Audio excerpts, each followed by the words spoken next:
Welcome everyone to Otakus Justin here, and welcome to the new playlist Superhero Gaming. I've been doing Annie Gaming and Women of Anime. I'm doing a lot more of retro stuff, and some of you have asked me to, show the superheroes some love, show Marvel and DC games some love, and games that involve superheroes. So this is what this playlist is about. It's superhero gaming, and I was really wrestling with what was going to be my first game.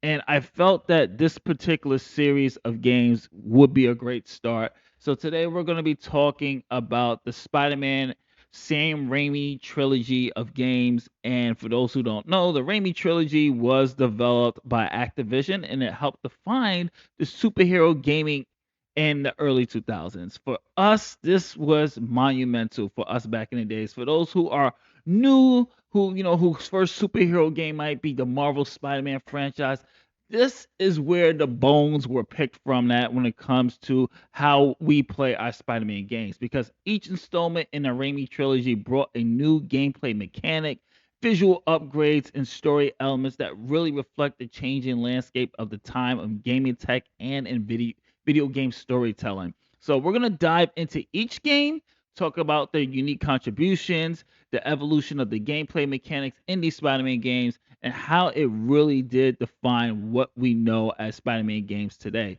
So without further ado, let's kick it off with 2002's Spider-Man. All right. Let us talk about Spider-Man, which was released in 2002, and this is the first of the Raimi trilogy games. And this was introducing players to a fairly straightforward retelling of Peter Parker's origin story. The narrative follows Peter's transformation from a high school student to Spider-Man.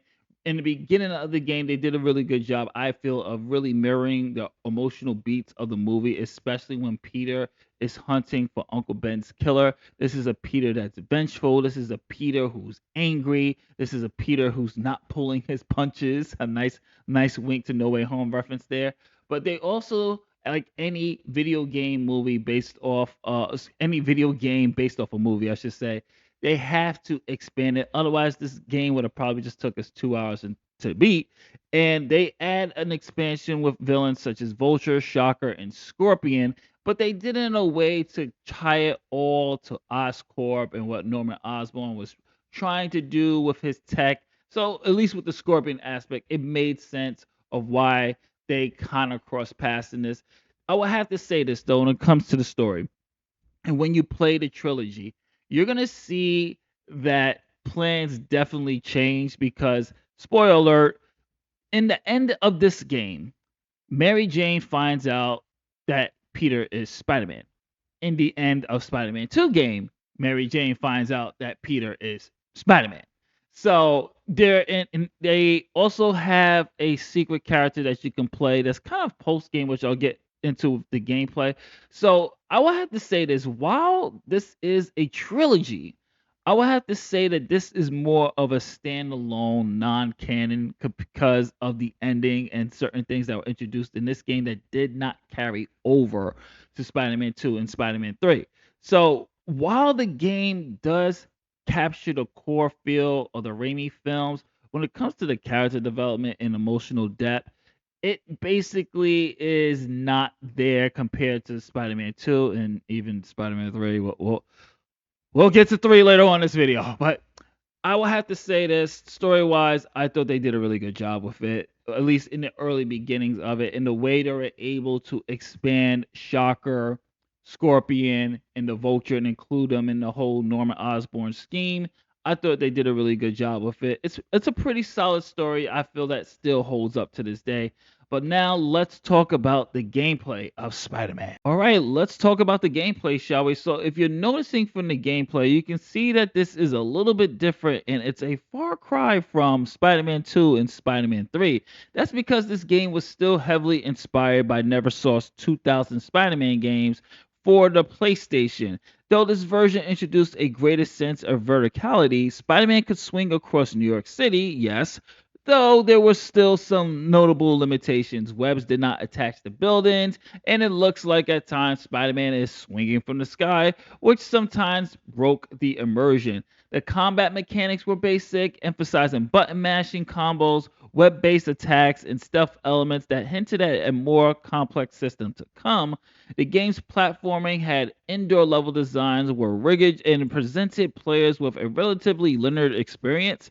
However, the rooftop battles and wall crawling mechanics were still there and gave players a genuine sense of Spider Man's unique agility and skills.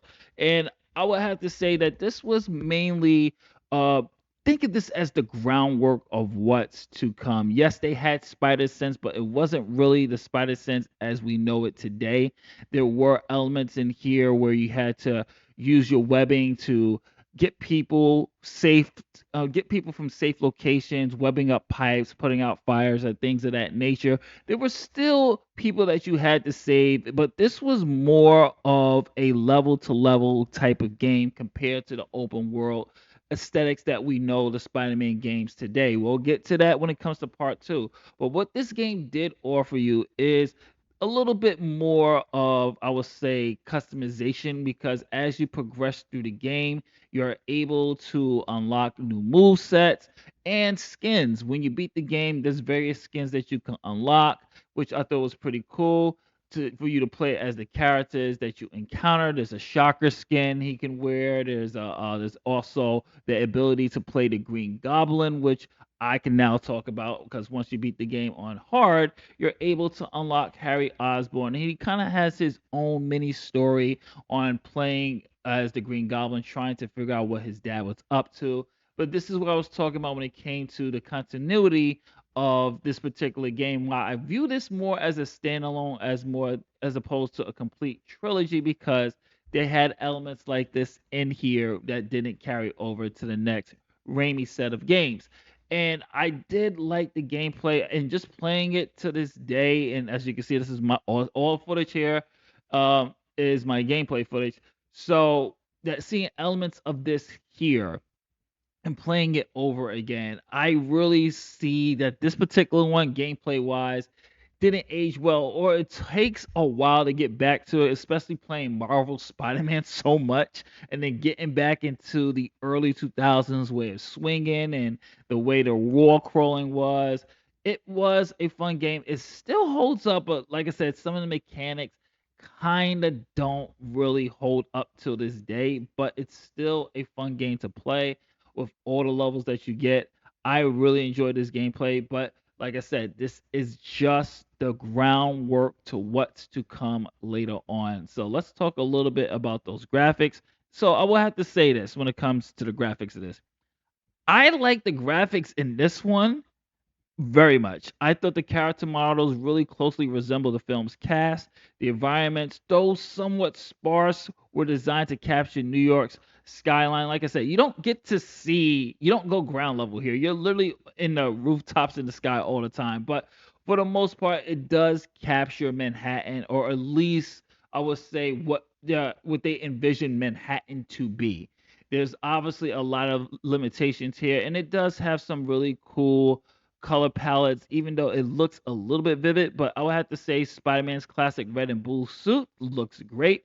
Special effects with the web slinging and the visual were modest for the particular time. If you compare this to the Neversoft's Spider-Man, you can see the upgrades, you can see the improvements, you can see the impact when it comes to the visuals and the contributing game to what it has on the PS2's hardware. But I would have to say graphically, I thought the game did a very good job here.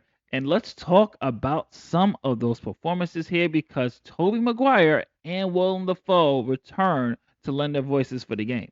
Voice performances. Voice performances. Okay, so let's talk about it. So Toby and Willem Dafoe did return to reprise their roles for this particular game, and I will have to say, Toby is comes off of Toby's performance. Honestly, he does a good decent job, but I honestly think it was the writing of this. I mean, keep in mind this game was most likely being developed the same time the movie was being filmed.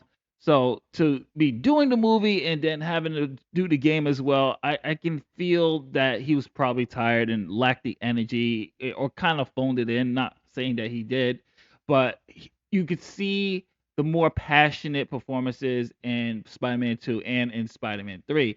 And to be honest with you, the dialogue that they gave Toby, just listen to some of the quips here and see if you can, if there's any actors out there, see if you can make this dialogue work. So let's take a look at some of the voice performances in this particular game. So here is a clip of Toby's.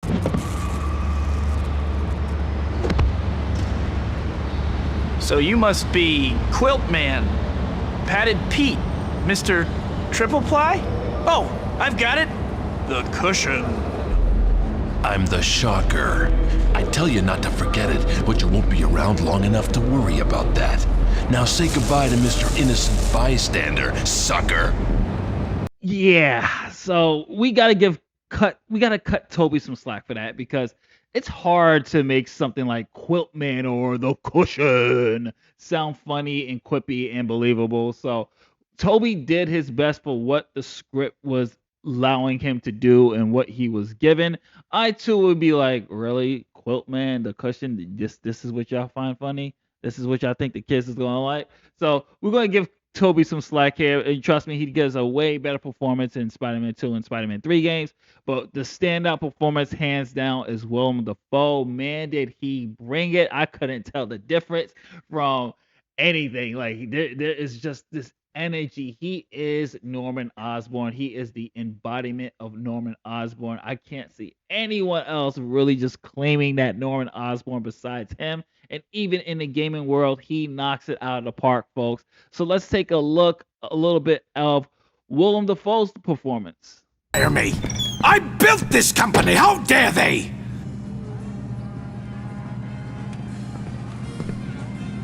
I'll teach them a lesson they won't forget. We aren't getting anywhere. It's time, Doctor. Mr. Osborn, I didn't hear. Never mind that. We're proceeding with a human trial. Human? I can't possibly condone. Dr. Strom, either prepare the chamber or your resignation. Either way, I'm testing the serum now.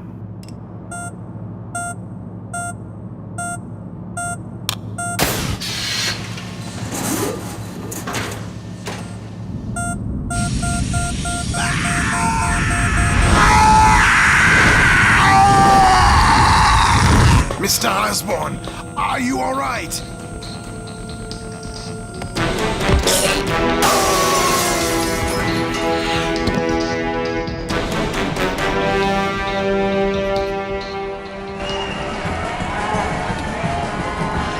Too bad Peter had to work. Yeah. I'm just glad you're here. I can't wait for my dad to meet you.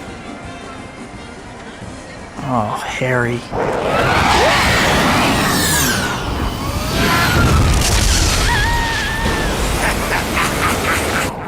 No! Help! Help!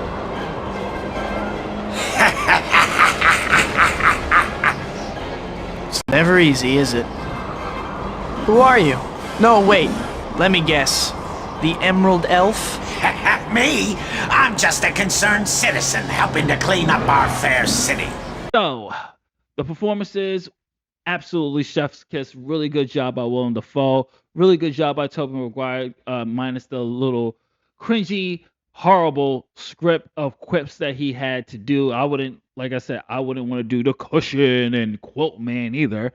But I felt that the performances really did give us that same feel the Raimi films were going for. It gave us the tone, especially Willem Dafoe with that laugh, the way his quips were, the way he was talking. He just embodied his character that we see on the screen. So I have to say, in terms of movie tie-in games, this one really has some really stellar performances all around. The actors did a good job. So we are going to wrap up our talk with the Spider-Man section of Spider-Man 1.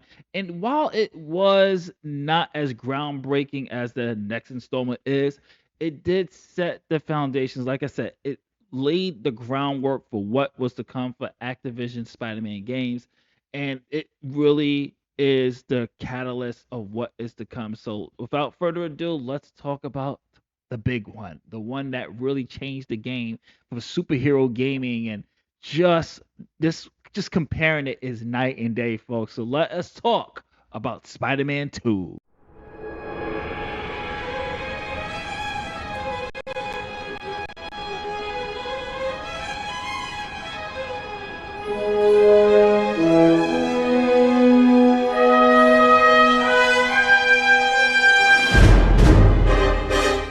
All right, folks, this one is it. This is what it is. This is what we've been waiting for. This is kind of the main event, which is a little disrespectful because I do have one more game to talk about in this, but this one really just surpassed. This is what sequels are supposed to do.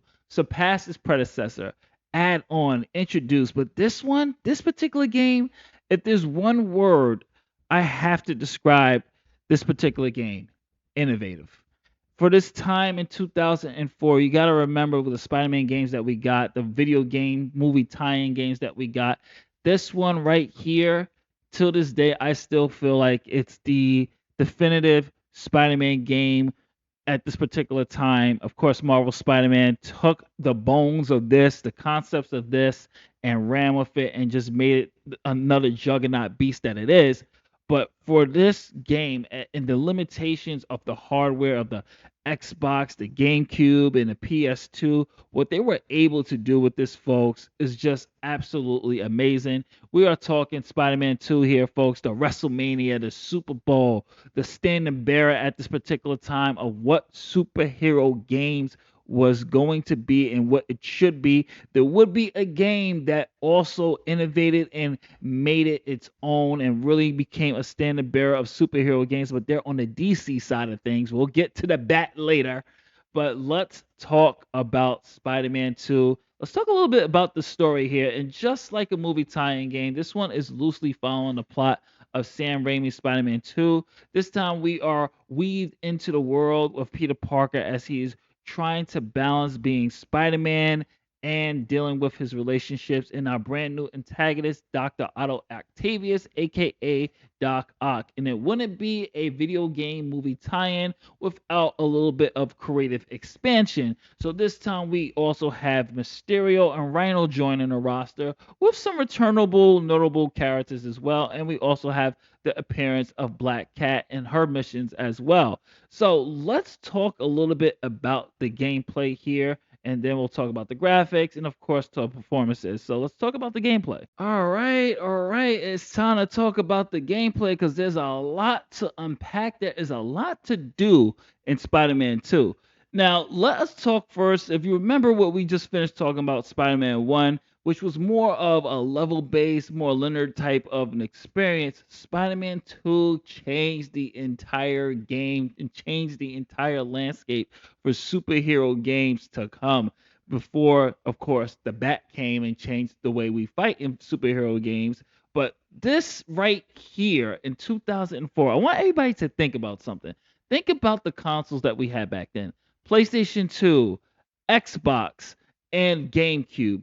These were machines that we had for the consoles. And the fact that they were able to do what they did with Spider-Man 2, especially with the limitations at the time, to make this a free roaming, open world New York City is just unprecedented at the time. Spider-Man 2 pioneered the realistic web slinging mechanics compared to its predecessor. Webs had to attach to buildings, and it made us feel more immersed, and it was very innovative at the time, really giving us that Spider-Man feel. Players could build up momentum and skillfully maneuver around the city, giving an unprecedented sense of Spider-Man's agility.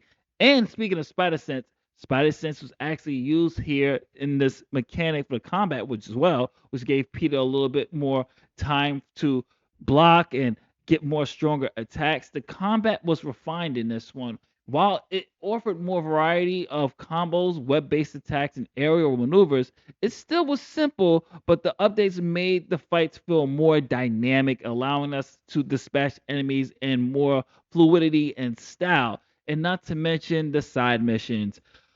Oh man, the side missions in this game, man. You had side missions ranging from stopping robberies, rescuing civilians, taking people out of burning buildings, and of course, the pizza missions. The dreaded, dreaded pizza missions. Probably the worst thing about this game was the pizza missions. Of course, they had Daily Bugle missions as well. You had to take photos for Robbie. You can go high up in the buildings, you can go high up in the rooftops. It really offered so much to do, and just to have that on a GameCube, PS2, Xbox hardware at the time, I can't tell you how many times me and my brother Jason beat and played this game to death. It is just an immersive experience when it comes to the gameplay, and especially at that time in 2004, we didn't really have games like this. Of course, we had eventually you'll get the GTAs and that really showcase what you can do in the open world, but in the form of the superhero realm, this right here, folks, was that standard bearer. And not to mention the way that it tied into the movies perfectly, especially when it came to the Doc Ock train battles and just the way other introducing other characters such as Black Cat and her missions. It does a really good job. It's one of the standard bearers. This is where every other Spider game found the blueprint and either expanded or put their own spin and twist to it. This is the one where everyone looks to when they're thinking of a Spider-Man game. Still to this day, they build when they're creating a Spider-Man game, they look at this game for the reference. This is the blueprint. This is how a Spider-Man game should be, is now, and you gotta give Activision their flowers for what they did with the gameplay of Spider-Man 2. Now, as far as the graphics go, visually it did improve. Honestly, I'll be honest with you. I still like Spider-Man 1's graphics a little, just a slight better compared to, at least when it comes to the character models. I like Spider-Man 1's character model a little bit slight better than Spider-Man 2. It did visually improve upon the original with enhanced textures and more details to the city. That's for damn sure.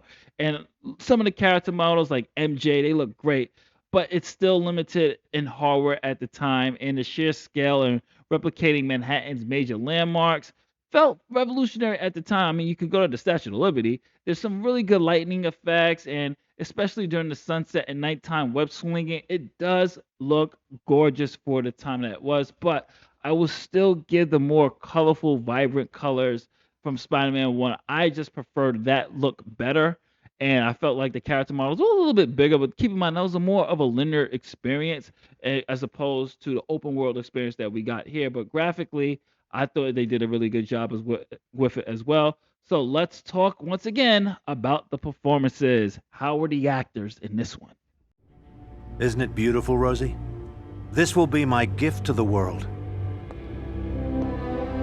Unlimited energy. The power of a sun harnessed for the good of all mankind. Don't forget the good of Otto. Eat something.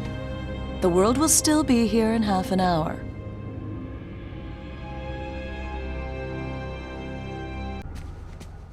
Sorry, I'm running a little late, MJ. I've gotten used to it. It was great seeing you and Harry again the other night. Yeah. Anyway, I brought you the ticket for my play. Peter, I think you should know. I'm seeing someone now. A guy. Oh. Really? Huh. Really? Is that all you have to say? Oh my gosh. I have to go. Of course you do. I'm really sorry, MJ. I really want to talk more. I'll call you. Yeah. Sure. I'm Spider-Man, and I'll be your rescuer today. Thank you so much for saving me. The briefcase, you got it back. Thank goodness. Why did they want this so badly? I'm sorry. I can't really talk about it. All right. Well, at least try to be more careful from now on. Don't worry. You look beat. Just some late nights. Still palling around with that murdering bug? Harry, I know you think Spider-Man killed your dad. He did kill my dad. Someday I'll get him for it, too. Tell him that next time you see him. Yeah, well... Hey, congratulations on those billboards, MJ. Oh, thanks. It's so unexpected. Everything's happening at once. The billboards, the play, which you have to come see, by the way. I'll get you a ticket for your birthday. Can you swing by later and pick it up? Huh? Oh, swing by, yeah. Thanks.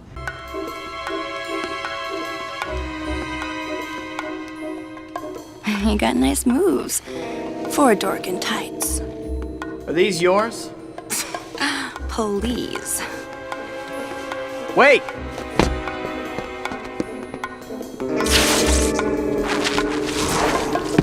Voice performances are a major step up compared to its predecessor. Tobey Maguire returns to reprise his role as Peter Parker slash Spider-Man, and he's more engaged and more dialed in with this performance this time around.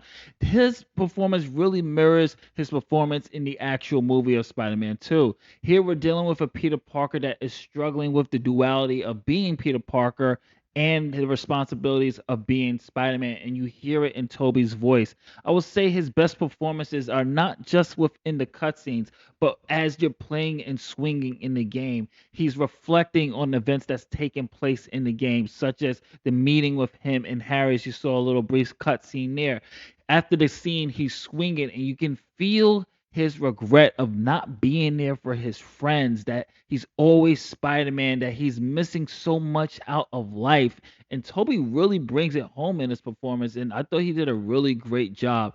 Kirsten Dunst is here as Mary Jane, and she gives a stellar performance as well. As you can see from her performances, she's dealing with that heartbreak of, okay, I really love this guy, but he's kind of neglecting me, so I have to move on. You feel it in her performances in here as well.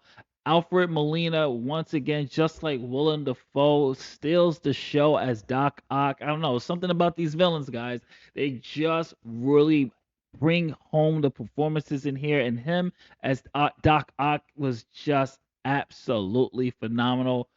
Overall performances was way better than Spider-Man 1, and just really elevates this game to the level of legendary status that it already is. So to conclude, Spider-Man 2 is the gold standard for superhero games at the time, and truthfully, I think it still is. It influenced not only future Spider-Man titles, but open world games in general. Its groundbreaking traversal system continues to be referenced as one of the best implementations of open world mechanics, and its emphasis on side content show that players can enjoy a balance of story-driven missions and sandbox style gameplay. So we are going to wrap this up and ask why. What happened when it comes to Spider-Man 3? Let's get to it.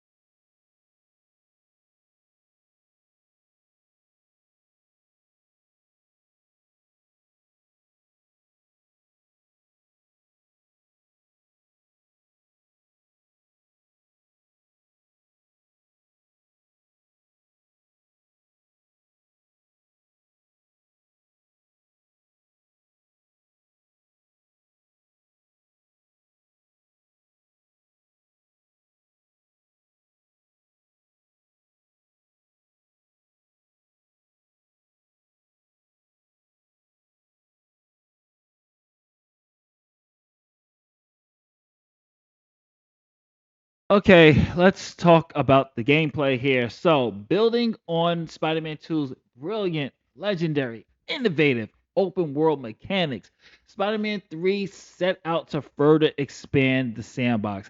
And this time they added more mini games, combat refinements, and the symbiote suit mechanic, which allowed players to switch between Spider-Man's regular powers and a more powerful rage-fueled moveset when Peter is in the black suit.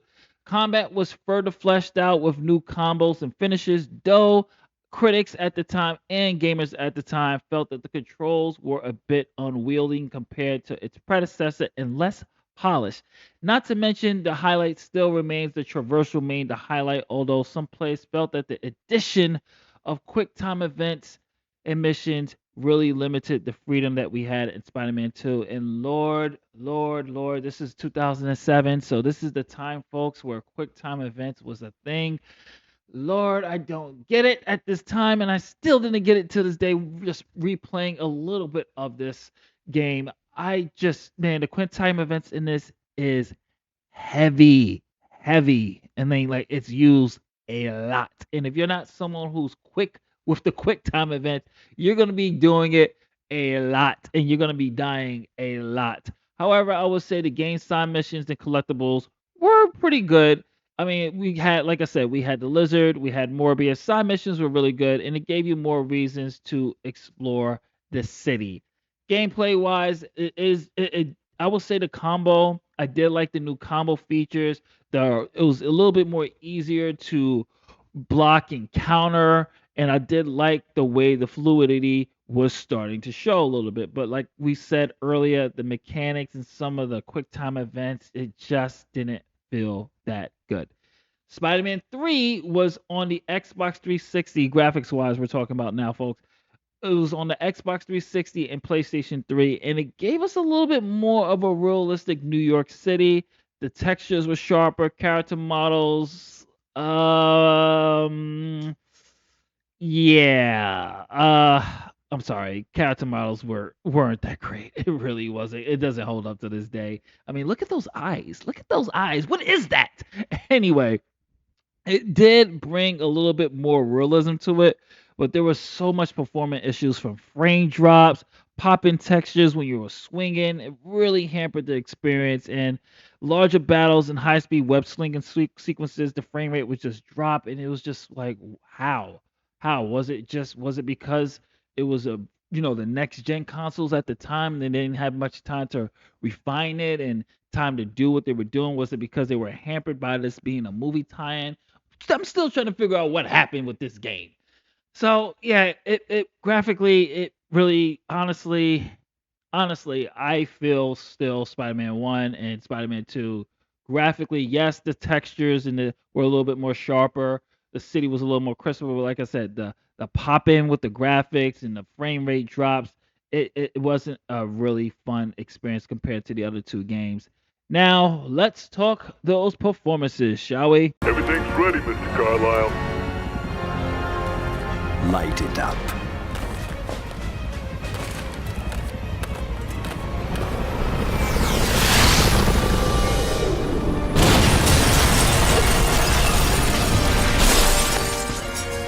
Spider-Man!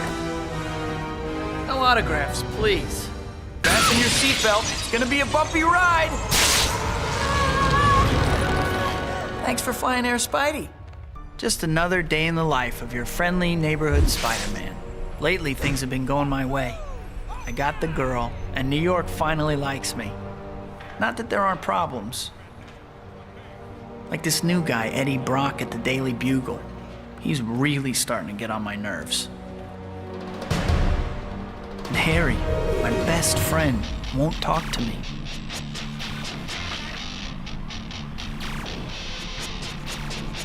On top of that, new gangs have moved in and they're dividing up the city. So Harry still won't talk to you? I've tried everything, MJ. He just won't listen. He's Parker! That's the third call I got about giant lizards running amok in Gramercy Park. Giant lizards! Get me photos, pronto! Right away, Mr. Jameson. Giant lizards? They aren't paying me enough.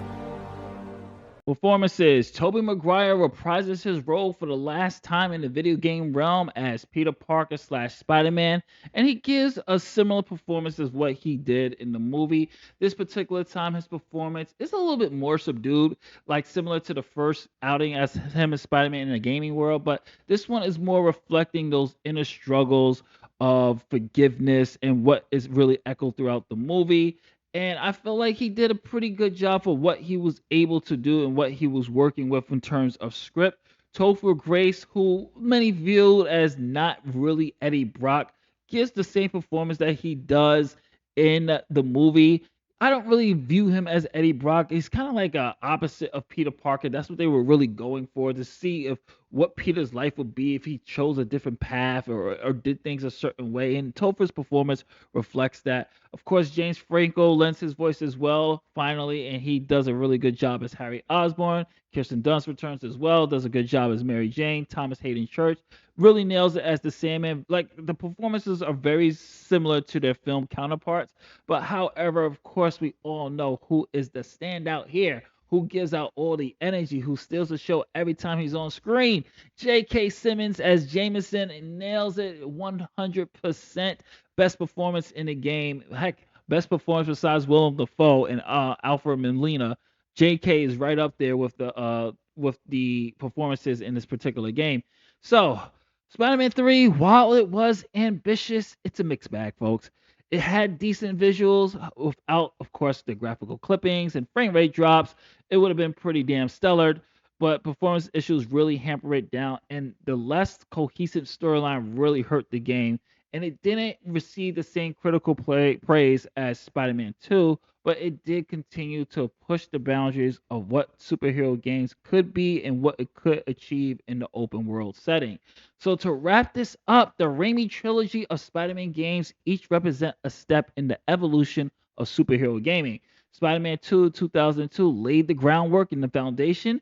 Spider-Man 3 really became the revolutionary gold standard bearer of what we expect from an open world superhero game. It was not only until DC decided to make their own open world game, we'll get into them later on, that we really get to see what superhero games will be able to do. Spider-Man 3 pushed visual boundaries, though at times it sacrificed that sacrificing polish for scope. Collectively, these games help establish the foundation for later success that would be Marvel's Spider-Man by Insomnia. You can see the bones from all three games in Marvel's Spider-Man. And if you don't believe me, do a comparison video, find a comparison video, you'll see the influence of it. And it really did show that players wanted a more deep, engaging, authentic experience as their favorite superheroes. These games remain nostalgic classics for showing that a video game can capture the thrill, the struggles, and storyline and resiliency of a beloved character such as Spider-Man. This is Justin from otakusgeeks.com. Thank you for watching episode 1 of Superhero Gaming.